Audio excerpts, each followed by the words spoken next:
30 വയസ്സായിട്ടും 90 kids ഒരുപാട് പേര് ഇതുവരെയും കല്യാണം കഴിക്കാതിരിക്കുന്നു.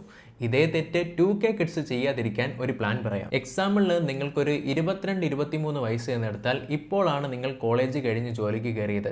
അപ്പോൾ തന്നെ ഐഫോൺ വാങ്ങുന്നു, ബൈക്സ് വാങ്ങുന്നു, അങ്ങനെ അനാവശ്യമായിട്ടുള്ള ചെലവുകൾ എടുത്ത് EMIക്ക് പോകാതെ നിങ്ങളുടെ കല്യാണത്തിന് വേണ്ടി മാസം 10,000 രൂപ SIP ആയി ചേർത്ത് എവറി ഇയർ ഒരു 10% ഇൻക്രീസ് ചെയ്ത് ഒരു 6 വർഷം കഴിയുമ്പോൾ, അതായത് നിങ്ങൾക്കൊരു 28-29 വയസ്സ് കഴിയുമ്പോൾ അറ്റ് ദ റേറ്റ് ഓഫ് 12% നിങ്ങൾക്ക് ലഭിക്കുന്നത് 13.5 ലക്ഷം രൂപയുണ്ടാവും. സോ ഇതുപോലുള്ള ഇൻവെസ്റ്റ്മെന്റ് റിലേറ്റഡ് ടോപ്പിക്കുകൾ ഡെയിലി ലഭിക്കാൻ നമ്മുടെ പേജ് ഇപ്പൊ തന്നെ ഫോളോ ചെയ്തോളൂ. അതിൽ നിന്ന് ഒരു 5 ലക്ഷം രൂപയ്ക്ക് കല്യാണം നടത്തി, ഇനി അതല്ല ഒരു 10 ലക്ഷം രൂപയ്ക്ക് കല്യാണം നടത്തിയാലും ബാലൻസ്ഡ് ആയിട്ടുള്ള എമൗണ്ട് അവിടെ കിടന്ന് വീണ്ടും ഗ്രോ ചെയ്യും. ഇങ്ങനെ ചെയ്താൽ നിങ്ങൾ വിചാരിച്ച പോലെ നിങ്ങളുടെ മാരേജ് നടക്കും. അറ്റ് ദ സെയിം ടൈം നിങ്ങളുടെ പേരൻസിനും അതൊരു വലിയ സപ്പോർട്ടായിരിക്കും. ഓൾസോ നിങ്ങളുടെ മാരേജിന് വരുന്ന ഫ്രണ്ട്സ് ആൻഡ് ഫാമിലി റിലേറ്റീവ്സ് ഇവർ ചിലപ്പോൾ നിങ്ങളെ ഫിനാൻഷ്യലിയും സപ്പോർട്ട് ചെയ്യാൻ സാധ്യതയുണ്ട്. ആ പണം ഒന്നെങ്കിൽ നിങ്ങൾക്ക് ലംസമായി ഇൻവെസ്റ്റ് ചെയ്യാം, ഇനി അതല്ലെങ്കിൽ ആ പണം തിരികെ നിങ്ങളുടെ പേരൻസിന് തന്നെ കൊടുക്കാം. സോ മാരേജ് കഴിക്കാൻ പോകുന്നവരോ അല്ലെങ്കിൽ കഴിച്ചു കഴിഞ്ഞ് നല്ലൊരു എമൗണ്ട് കിട്ടിയവരോ പ്രോപ്പറായി നിങ്ങൾക്കൊരു ഫിനാൻഷ്യൽ പ്ലാനിങ് നടത്തി